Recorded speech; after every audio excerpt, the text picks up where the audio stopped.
right with that?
and preservation of dance styles, techniques reflective of the African American dance heritage experience.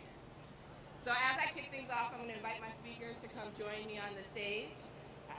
And I just want to say welcome and thank you for joining the City of Chicago's 3rd annual Juneteenth flag raising ceremony, hosted by our mayor, Mayor Brandon Johnson, and the Alderman Black Caucus of the City of Chicago. My name is Candace Moore, and I have the honor of serving as the City of Chicago's first Chief Equity Officer.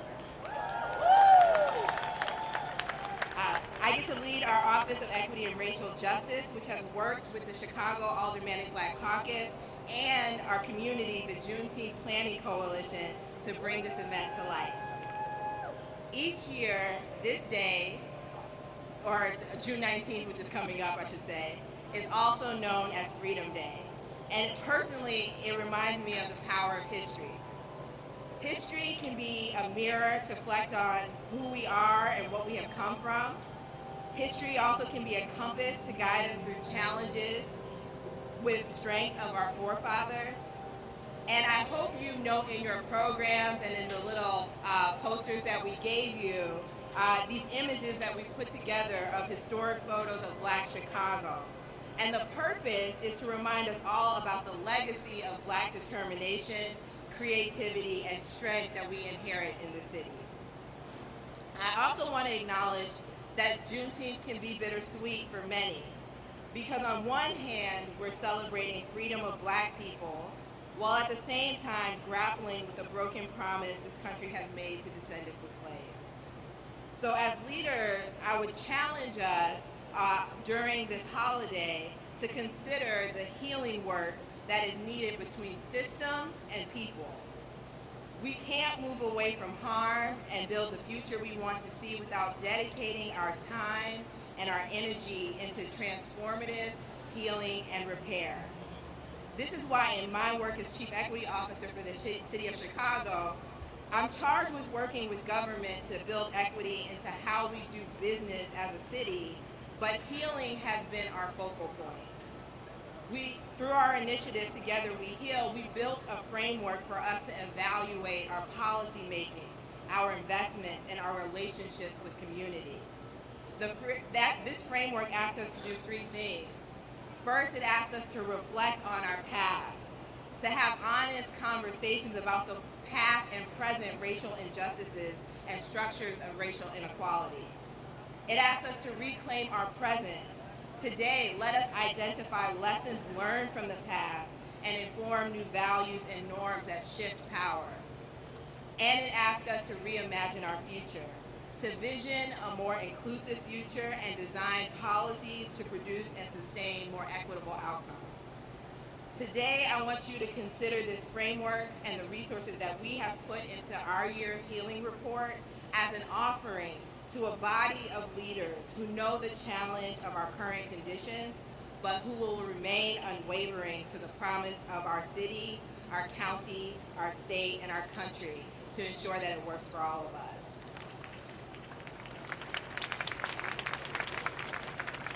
Now's the time where I give a few shout outs. I want to acknowledge some folks who are with us. I'm going to ask people to stand, so I'm going to start with the members of the Black Caucus. Would you stand? And I'm going to ask the full membership of the City Council to join. Wave your hand, stand so people can see you. I know we also have some of our county leaders, so if you would stand. And any of our state leaders that are with us.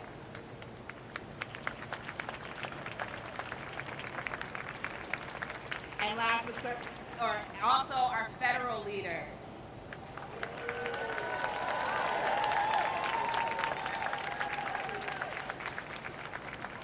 And perhaps the best for last, our community leaders.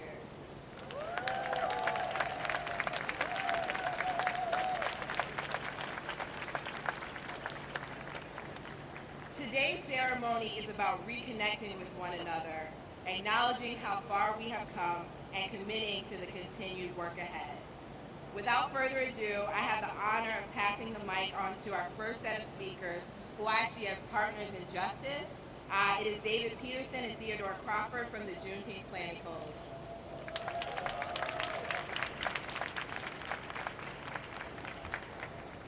First off, I want to give all thanks and praise to the Most High God.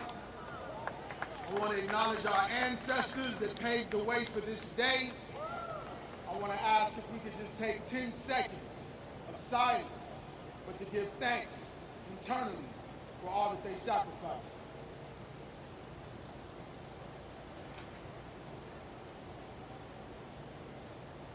Thank you. I know we got a time limit, so I'm going to try to get to it. But before I do that, I want to first acknowledge the community organizers that made this day possible. They organized to make sure Juneteenth was a holiday in the city of Chicago and the county of Cook and in the state of Illinois. So with the Chicago Juneteenth Planning Coalition, come to the front, please. I want to acknowledge our leader, Lucretia Burks. I want to acknowledge our Senator in Training, Brother Torrance Gardner. I want to acknowledge our keeper of cultural capital, Brother David Peterson. I want to acknowledge our keeper of community commerce, Cassiopeia Uhuru. And I want to acknowledge each and every single leader who is here, part of the Juneteenth Coalition. Now the time it can go, okay? So we have 2 + 2 minutes to mark time, to recognize, to memorialize, to aggrandize Black people. But this is no cap, no lies, no overstated nor over-exaggerated facts, just truth. Our being today provides proof that we are emancipated niggas. N-E-G-U-S, not N-I-G-G-E-R-S, not N-I-G-G-A-S, but niggas. N-E-G-U-S. Its Ethiopian Semitic root means to reign. When conveyed in Nubian, Kemetic, Ethiopian, Ghanaian, or Egyptian lands, it meant ruler. When referenced by larger groups around the world, it came to mean those of a darker skin. But when referenced by ignorant, inferiority complex mind, it meant other, abhorrent, or the absolute opposite of that which is fantabulously us. How ironic is it that the enunciated word niggas, meaning those who reign, those who are royal, those who rule, has for some become those who are rejected, those who are subjected, those who are neglected, and those who are regulated to reality that is less than. A misguided thought on reality that became the law of this land. Until one day, some niggas in tattered army fatigues came through with a proclamation stating a truth that had always been, that we were then, are now, and will forever be emancipated, free from others' control. The challenge now to all of us is not just to be, but to live, think, and act free, to break every chain, to overcome every barrier, to heal every wound, to open up as a flower in full bloom, to bask in the rays of the sun, to continue to be an example for everyone. The children of the Most High God live. We bend, but cannot be broken. While some taken, we will not be tokens. We are the most human of the humanists, the most universal in this world's universe. We, collectively, are emancipated. We gave us free. And now that we are free, we are still struggling to determine what that freedom will be. More than a flag raising, more than a holiday, more than a day off work, more than commodified swag and slogans, our freedom demands justice. Our freedom demands equity. It demands an adherence to universal law. It demands acknowledgement and adherence regardless of race, creed, or color. In Daly Plaza, in City Hall, in Garfield Park, in South Shore, in every neighborhood throughout the city of Chicago, God gave us free. Let us celebrate what we have given to the world and challenge ourselves still about what we will give to one another.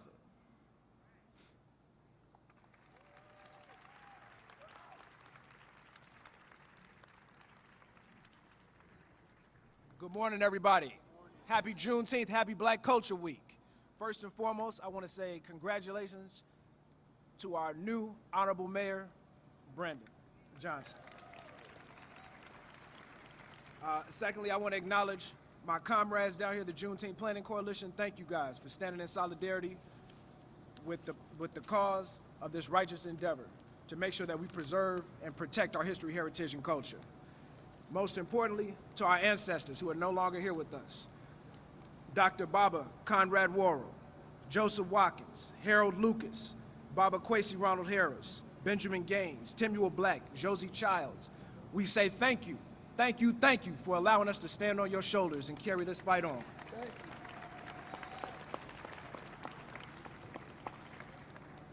you. You know, it's important, you know, it's in moments like this, while our history, heritage, and culture is under siege by cultural appropriation, it is imperative that we use moments like this to strengthen our base while remaining grounded in who and what we are as a people, grounded in what we represent and grounded in where we're going. That is why Juneteenth is important. That is why this isn't just another holiday.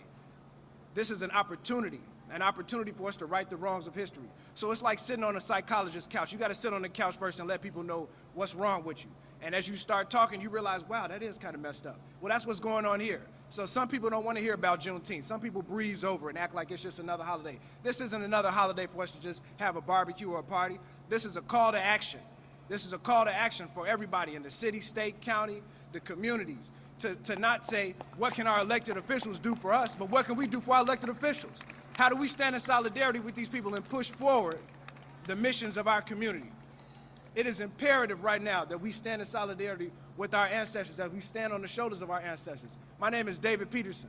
I'm president and executive of the National A. Philip Randolph Pullman Porter Museum, the first and only Black labor history museum in the world that it honors the first and only Black labor union to receive a charter on the American Federation of Labor. Without these gentlemen, we wouldn't have had a civil rights movement. Without these gentlemen, a lot of the luxuries that we have would not have been here. So I stand proud on the shoulders of my ancestors as I give thanks and commemoration to where we're going and where we've been. And to everyone in the crowd, thank you. And as you go out this weekend and celebrate Juneteenth, remember, it is not about having fun.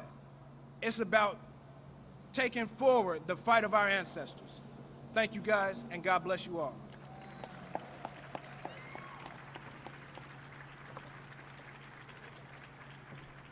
Good morning, everyone. Good morning.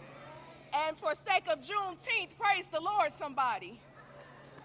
I am Stephanie Coleman. I am the proud alderman of the 16th Ward, but I stand as the newly elected and first woman to be the chair of the Chicago Aldermanic Black Caucus. I can't be more prouder as an alderman to join in with my colleagues, and I have to recognize Chairman Michelle Harris, Alderman Will Hall, Alderman Desmond Yancey, Alderman David Moore, Alderman Angela Clay, Alderwoman Maria Haddon,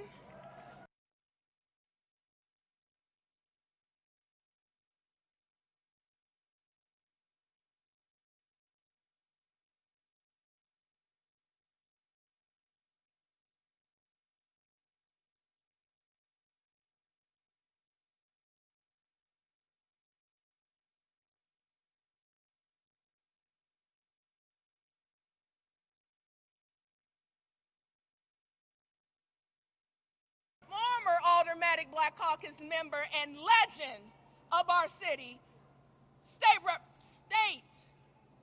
congressman, our representative of Chicago South and West Side, Danny K. Davis.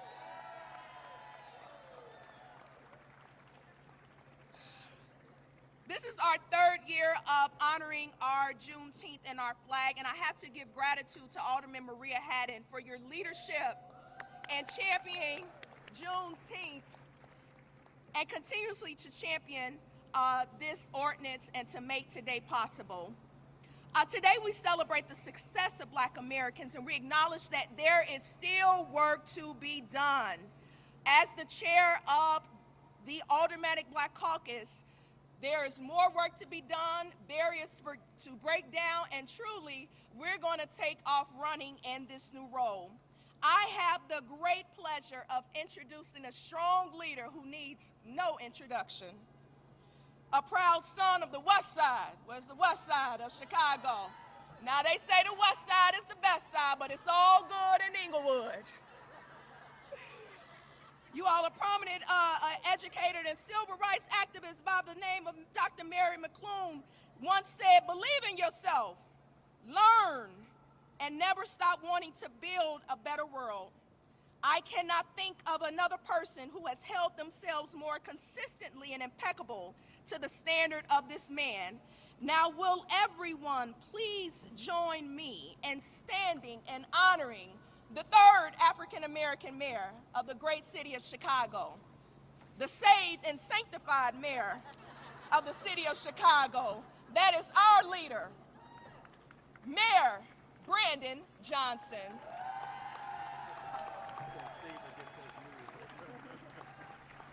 Thank you very much, please. Thank you very much. Please be seated.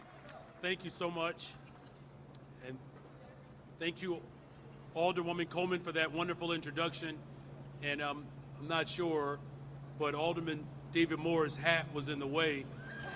So I don't know if we recognize Matt Martin. Did we do that? Okay, so Matt Martin is here. David Moore, come on, man. He always got to show off, don't he? How many pieces of garments is he wearing today, though? That's the question. Come on, y'all, give it up for Deacon Alderman. Hey, Chicago real different now, ain't it? So I'm honored to be joined by the Aldermanic Black Caucus and the community partners today as we raise the Juneteenth flag. Let me start by, of course, acknowledging the history of this day. It has been articulated in 1865 when the federal troops arrived in Galveston, Texas, to free Black people who were still enslaved nearly 3 years after the Emancipation Proclamation of 1862. And then, of course, a year later, after the federal troops arrived, formerly enslaved Black people in Texas organized the Juneteenth celebration. And since then, this holiday has become what it is today. And let this day serve as not just as a reminder of our nation's painful past, but a real clear turning point in what's possible for our people.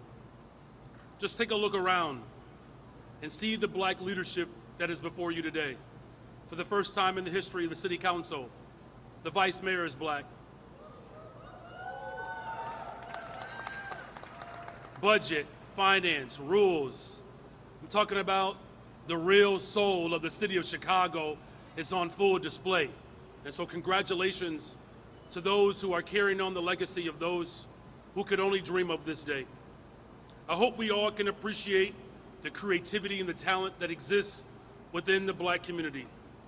Today, of course, you are seeing the intersection and the weaving of dance and music and poetry and photography and our brilliance throughout today's program. And that program, of course, has been brought to us by an incredible leader, Ms. Candace Moore. And though we are free from the bondage of slavery, and though we have made incredible progress, the Black community still reels from systemic racism and regressive policies that have held us back from reaching our true aspirations. In Chicago and throughout the country, we still grapple with the history of redlining and contract buying and building highways through Black neighborhoods, further segregating and isolating our people. For decades, our Black communities were disregarded and disinvested in, and that impact still reverberates today. But it's not just about our decades' history. The city saw the closure of predominantly Black schools, where 1,000 Black children are still missing as a result of that horrific act. 223 of them were West Siders. As we continue to see stores close, residents being forced out of the west and south sides of Chicago, fewer access to options like healthy food and medicine and other necessities, Make no mistake about it, Chicago, we still have work to do. Our city's history of disinvestment or historical, it's not just historical, it's contemporary. It's created barriers for black people as we seek quality health care, good education, economic opportunities, and peace in our community. We often say that there's only one map of Chicago. However, when you look at the highest rates of violence and poverty and unemployment, that map highlights where I'm raising my family. And as you all know, the West Side is the greatest side of town anywhere in the world. I love you, South Side. I see you, Angela Clay. North Side, y'all do know black people live everywhere, right? As Matt Martin and Maria Haddon. I'm talking about a city that can elect black people in wards that predominantly are white. Oh, come on, I'm talking about black people are being elected in spaces where we are not the majority. That is the soul of Chicago. That is the progress of this city. But the only way in which we're going to transform this city is through meaningful change that is intentional in healing the city of Chicago. There's been trauma. It's gone untreated. Progress in this city has been delayed and unfortunately denied. But progress moves at the speed of trust. I want our communities to understand that we are in a new era of local government. We will work with Black Chicago to make sure that Black Chicago is fully serviced with the full force of government. In reclaiming our present, that is the only pathway forward. By coming together to share ideas, to build systems of care and support, we can rebuild our social contract in a way that will move us forward in an equitable future. And by doing so, we have to center the very people who've been impacted the most. As leaders, we must share in partnership with community, the faith community, our business community, to make sure that our priorities are centered around equity and justice. A city that can thrive, a city where Black Chicagoans can live in an affordable community, where access to health care is available, fully funded schools, and opportunities for our young people. I've said it once, I'll say it again. The best thing that we can do as a city is to invest in our young people. Now, there are forces that will continue to try to misconstrue my words. And make no mistake about it, we do not condone the outbreak of trauma that is manifested in our communities that have left us in peril. And we can make sure that we're not condoning that behavior while also making sure that we are loving people. And guess what? Just like I said before, we are not going to demonize young people and put a broad brush across every single Black child in this city. And I don't care who you are. And if you got something else to say, don't. Now, many of you all know, in closing, we have seen, and I've seen firsthand, the effects of neighborhood disinvestment. And living in one of the greatest neighborhoods in the world, the Austin neighborhood, I do recognize, thank you very much. My wife said that I talk about Austin so much, you got all kind of people looking for homes over there now. Everybody want to live on the West Side now. But the systemic racism and the disinvestment that have we've grappled with, unfortunately, it has stalled the imagination of our people. I know what that feels like. I know what it looks like. But I'm confident a better day is ahead of us. And under my watch, we will make sure that the brutal history of police brutality is fully addressed. Now, many of you all know one of the greatest West Siders, Chairman Fred, who understood. Thank you. Chairman Fred is a Chicagoan, y'all.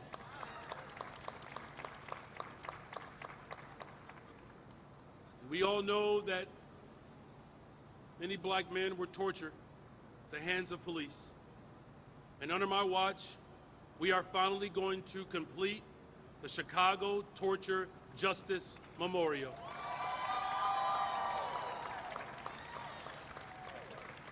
This memorial serves as a reminder of how the unjust incarceration of Black people has devastated our communities and how that impact transcends time. And today, of course, we get to honor an incredible individual. And I want to thank you all for your attention and know that we are bringing the city of Chicago together to address the wrongs of the past. And today I'm honored to have Mr. Anthony Holmes, one of the survivors, to bear witness for us. His story is truly difficult to hear, but it's important, and we are blessed that he is here today to share it.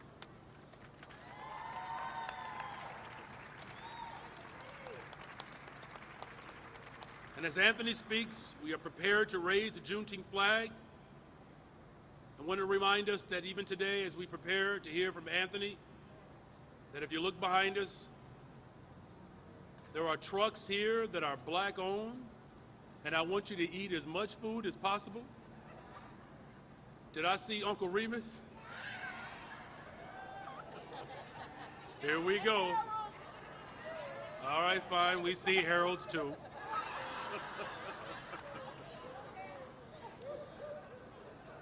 But let us remember, this is not just a symbol of our history. It's a banner to lead us forward. Thank you all, and please help me welcome Mr. Anthony Holmes to the stage.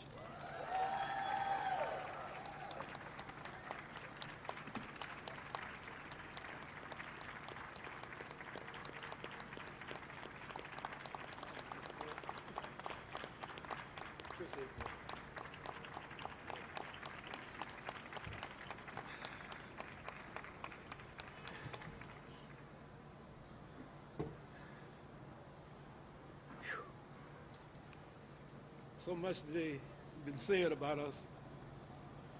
I don't want to speak for myself, I speak for everyone else that was tortured.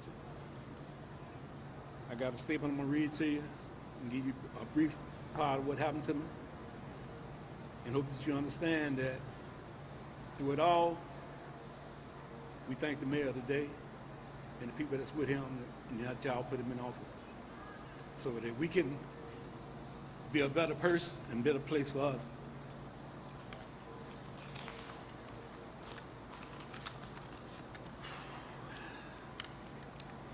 My name is Anthony Holmes.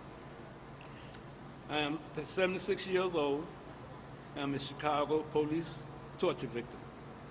I was tortured by John Burge in 1973, and I served it 33 years in prison because I was forced to confess to a crime I didn't do.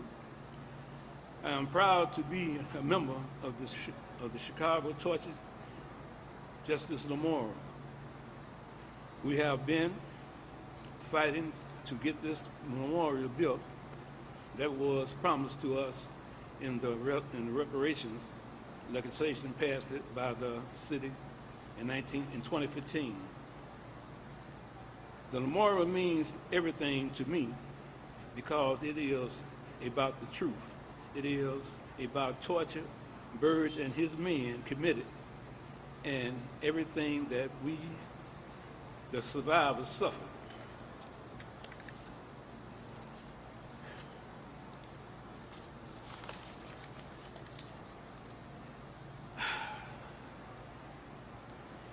Building the memorial means that Chicago has finally heard what we had to say. For decades, no one listened to us. The memorial is the city of Chicago's acknowledgement that happens to us. The memorial will also show the power people have when they come together to fight for justice. It is part of the healing we needed and need. The memorial gives us all hope and show that we can survive and do better for Black people, for everyone in the Chicago and for the United States. But the memorial is like we need to go to.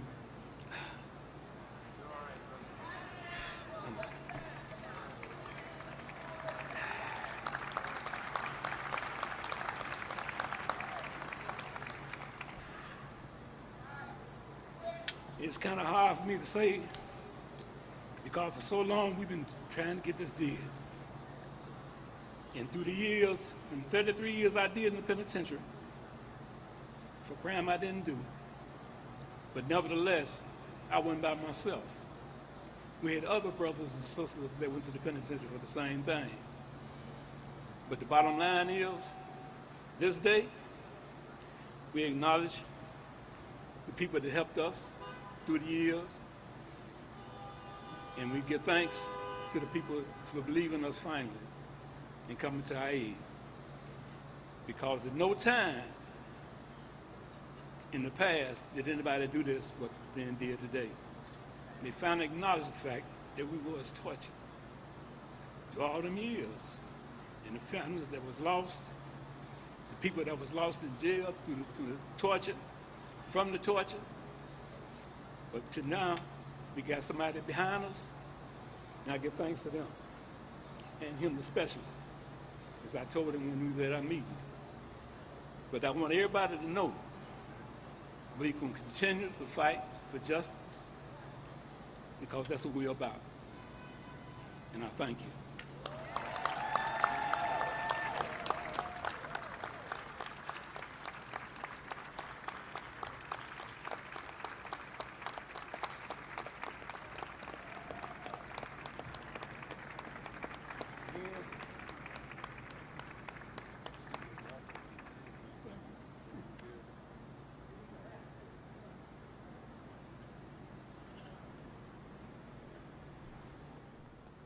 Let's give Anthony another round of applause.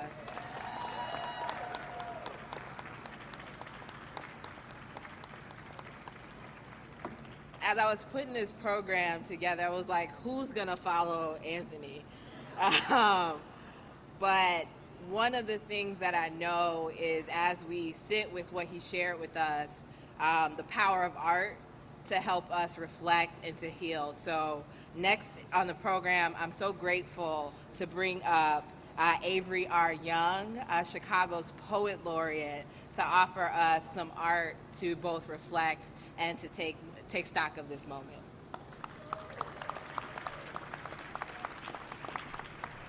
Look, every time I get around you, man, it's a church service.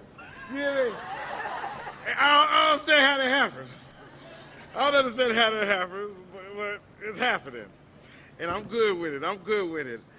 I would like to introduce Coco Alystis, who accompanied me today as I render this poem.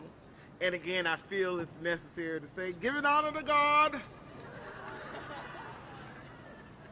who is the head of my life, the author and finisher of my faith. Look here. I don't know what you come to do, but I come here to have a good time. There's tacos, there's chicken. I don't know if y'all gonna do that with that ice. Cause the news said it's 71, but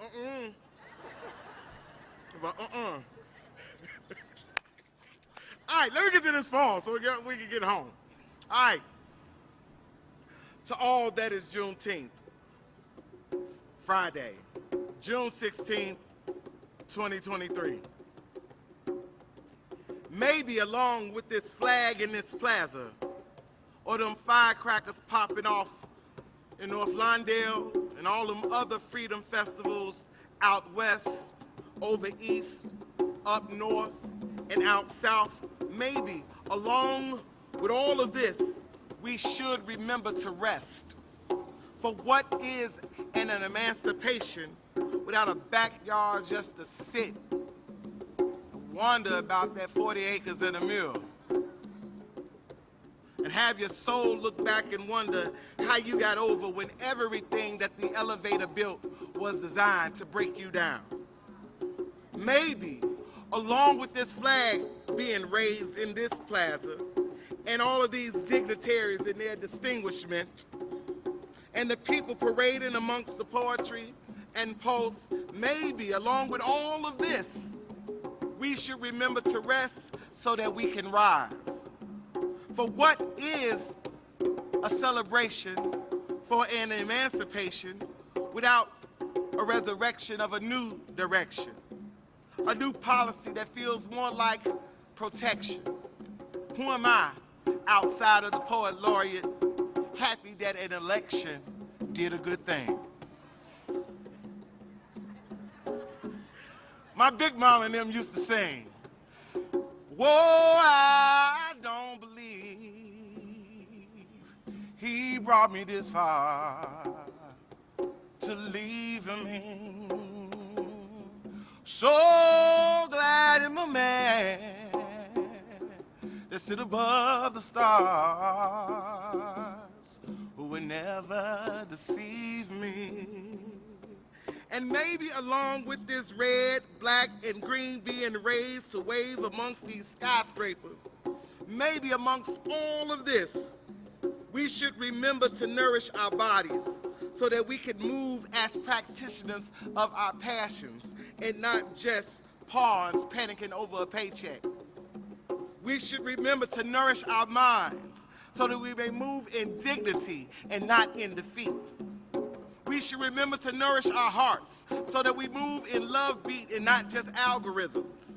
Maybe, along with this flag being raised, we should remember how to move in pride, with pride, for pride. Maybe, along with this flag being raised, we should pause and ask for healing.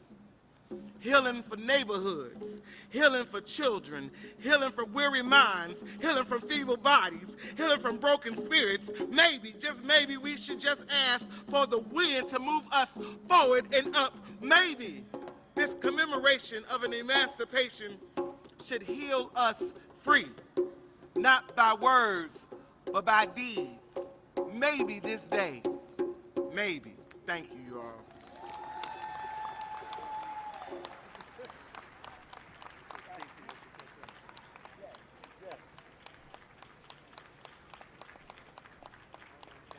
Thank you so much, Avery. Yes, yes. So as we prepare to close the program, this is the third year that we've done this ceremony. And still the best part is this view, looking out at all of you who are gathered here to join us. So I just want to thank all of you for bearing this chilly weather in June and being out here with us. I'm going to ask in just a second for us to join together and rise together as we watch the flag raise. And I'm going to invite musician Skinny Williams to lead us in the Black National Anthem as we raise the Juneteenth flag. Thank you so much, Skinny, for being with us, and let's watch as the flag raises.